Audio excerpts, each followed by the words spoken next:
Ladies and gentlemen, Mulaqat, enjoy. Mulaqat with Sukhi Bart. Hey, welcome to the show wherever you are. ਸਾਡੇ ਸਾਰੇ ਵੱਲੋਂ ਤੁਹਾਨੂੰ ਸਾਰਿਆਂ ਨੂੰ ਬੜੀ ਪਿਆਰ ਭਰੀ ਮੁਹੱਬਤ ਭਰੀ ਸਤਿ ਸ਼੍ਰੀ ਅਕਾਲ। ਦੁਨੀਆ ਦੇ ਕੋਨੇ ਵਿੱਚ ਜਿੱਥੇ-ਜਿੱਥੇ ਵੀ ਬੈਠੇ ਦੇਖਦੇ ਹੋ ਤੁਹਾਡਾ ਸਵਾਗਤ ਹੈ ਜੀ। ਮੇਰੇ ਵੱਲੋਂ ਔਰ ਸਾਡੀ ਸਾਰੀ ਟੀਮ ਵੱਲੋਂ ਤੁਹਾਨੂੰ ਜੀ ਆਇਆਂ ਨੂੰ। Of course, you're watching Brit Asia TV, and it's always a great pleasure to welcome some of the guests that come into the show. And like I've been saying so far, it's great to talk to some established guests, and it's always great to have some new guests as well. And have I got a show for you today? We'll talk to the established guests first, and obviously the people who are making a difference. And I've got a sort of a music, what's the word I'm looking for? A taster of something that we possibly haven't had on the show before. So whatever you do, don't move. But first, let's welcome my guest. He's a great DJ, music producer, radio presenter. I'm sure he's going to be an actor some way. He must have done some acting some way. But every time I see him, all I see is just hair abuse, because I tried to go for his hairstyle, but for some reason, of course, I'm talking about the great Jags Klimax. What an introduction. That's amazing, isn't it? I did. I went for that. I said I want a Jags Klimax. You needed a Bobby Charlton comb over. Yeah, no. I tried it. It just didn't work. It didn't. I said I wanted a Jags Klimax. Oh. And they said, Baji, you know, he normally lies on the side, and just we do this side. Yeah. And made them back on a chuck. And they've done it all. On a chuck, fatte. Well, don't worry, we'll go and deal with them later. Love the hairstyle. Thank you, G. I've said this to you before, haven't I? I love the hairstyle. You do. But you've always stuck with that hairstyle. I've had it for, why? Is it because of the look, or you know what?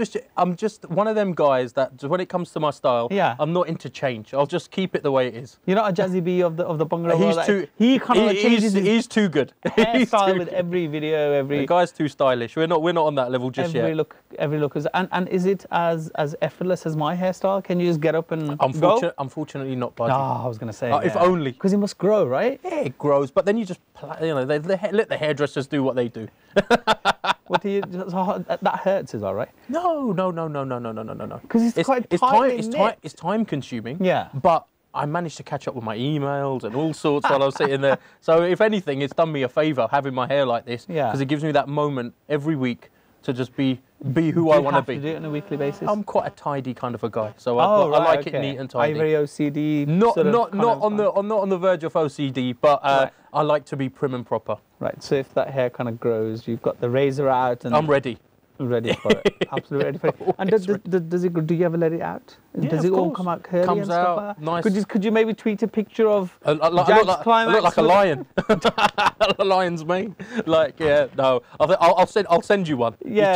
Just so you get an idea. No, but I don't think I'll be putting it up on Instagram or anything. I'll tweet it. If Jags Klimax sends me a picture, I'll tweet the picture. I think it'd be nice to see that. It'd be different. Kind of like a different look. I think I have actually. I think I've put up a picture on my social media of my hair out, and people didn't believe it was so long, because it is obviously pretty long. Right. So and they said I look like Tarzan. Oh right.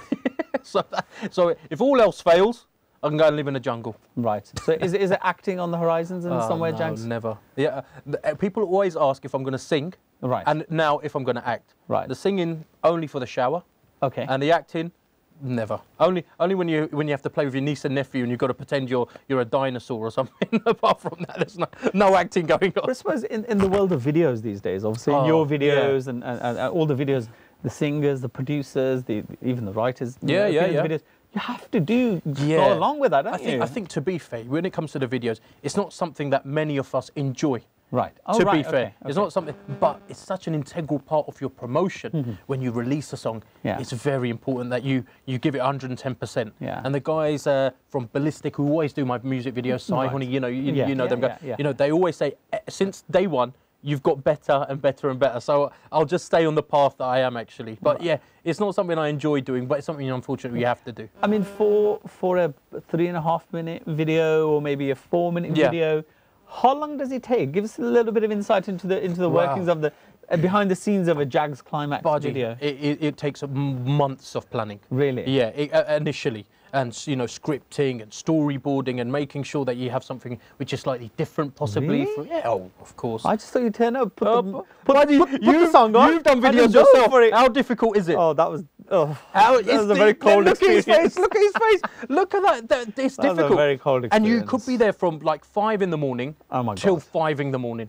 Yeah. Or you could be there for a couple of days. Or, I've done one in my track Heed, which we shot in Thailand. I was there for 10 days. Really? So, you know, it kind of swings around That about. was a huge track, wasn't it? And even this day, and as soon as the ting ting comes on, and you knew what's coming. It was up received straight away. very well. You know, and it's the most important thing about the music is that people enjoy it. You know, whether it be one person or a million people, as long as the enjoyment is there and people can listen to it and dance to it and sing along to it, that's key. Why did you go to Thailand for that particular video? Why not anywhere else? Is there some long connection somewhere? No, or? I think one of the guys from Ballistic, part of the team, Right. he and Sai, and they'd been there many a time. Oh, okay. And again, it was just about trying to be a bit unique. Right. And I think, you know, having a shoot abroad in a location that no one had done before previously, Right. especially within our music scene, it was appealing. Yeah. And so I wanted to take the risk. Yeah. And Vip, he took the risk, the team took the risk, I took the risk,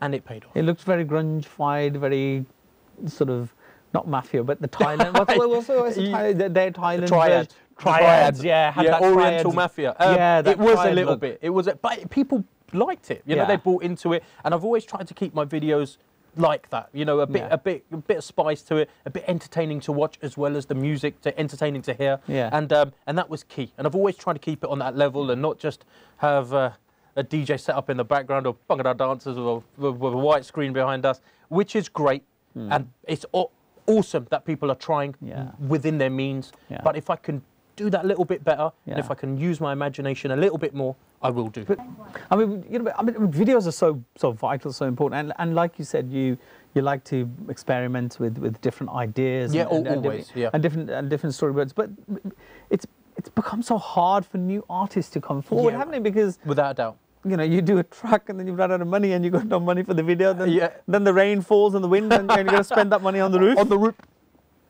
Only me and you will know what we're talking about there. But it's very true. But I commend the artists that still try with whatever they have. You know, I'm in a very privileged and fortunate position. I've worked hard for it, but I'm able, with those around me, the record label I'm with, that I can do these fancy video shoots in Thailand and all the rest of it. But those that haven't, because of the time that we're in, the way that the music industry is in, and it's not in a strong position as it was before. We all know that. Right. But people are still trying. You know, whether it is in a very simple video, in low budget, but you've got to rate them because they're doing something. Yeah. You know, the people that will, oh, this is good, this is not good.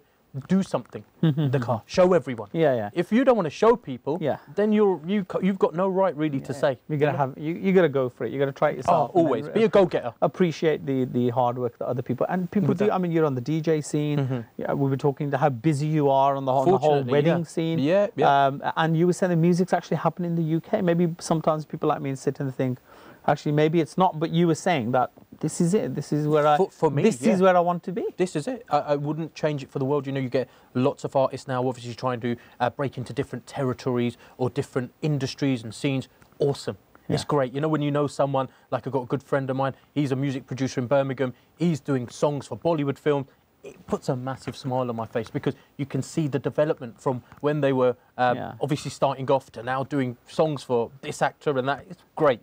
But for me, I'm happy at home. I'm happy making Bhangra songs that people listen to in Leicester, or in Birmingham, or in London. You know, I'm happy DJing at functions here. I'm happy in and out of nightclubs up and down the country. That's me. That's what I like. That's my passion. But when I saw it for the first time, underage going into nightclubs at the age of like 15, 16. I'm going to ask you that. You know, and to now, you know, this is what I wanted to do. You know, I'm very fortunate. I'm very blessed. You know, I've got very, very good and positive people around me. Support from my mum. I can't ask God or anyone else for more. You know, I'm very, very happy. Maan di halla sheri sher bana dindi. Yeah. When you got your mum behind you, you're invincible. You're a lion. Yeah, you are a lion. You're invincible. You don't need it. And no one can take that away. You know, without my mum and the people that I have in my life, I would no way be where I am today. That's okay. So tell me about. Obviously, you said going into nightclubs. I like not those kind of nightclubs, but in the musical nightclubs. I've never been to them kind of nightclubs. Only the musical type. Well, yeah, you know, the legitimate musical type. Music. This is after 9. We can talk about whatever. I've got a funny story I'll tell you off air. Oh no! Wait, no. What we do in front of people, we don't do anything off air. I mean, it's quite interesting because how the whole music scene is sort of changed, hasn't it? I was thinking the other day, I think it's Premi Job. Yeah, of course. He'd sent me something. Awesome. And Premi's, the legends, and they used to gate crash to go to people's weddings to go. Yeah. I mean, Kuli Kara, who does Spotlight, gate crashed his wedding to go and see Hira. Yeah. And then we was obviously hiding as well those I'll days. tell you a funny story, actually. My Chacha's friend, him and his dad, back in the late 80s, early 90s, they used to have, they were printers. And so they would print a lot of wedding cards. And what they would do is they would print extra wedding invitations and gate crash the wedding just to see your Hiras, your DCSs, your Bremis, your LARPs. And they used to do it. And I remember him telling me the stories. They'd go into weddings. If someone says, whose side you on? They'd be like, just have a card for each side. Got a card for each side. and that's how you would see the bands, because you'd get the LP, which was a record, which some viewers might not even know what they, black 12-inch vinyl, or the cassette back then. And it was great, but to see them, you might not have the opportunity to go to a club, or there might not be an event on in your town. The wedding, that was when you were going to see, like, Hira were the ones really back then. Amazing. And, you'd get to see the likes of Hira and your bands like that, which is, it's a story to tell. There is a story. And I'll ask Jags his stories after a break.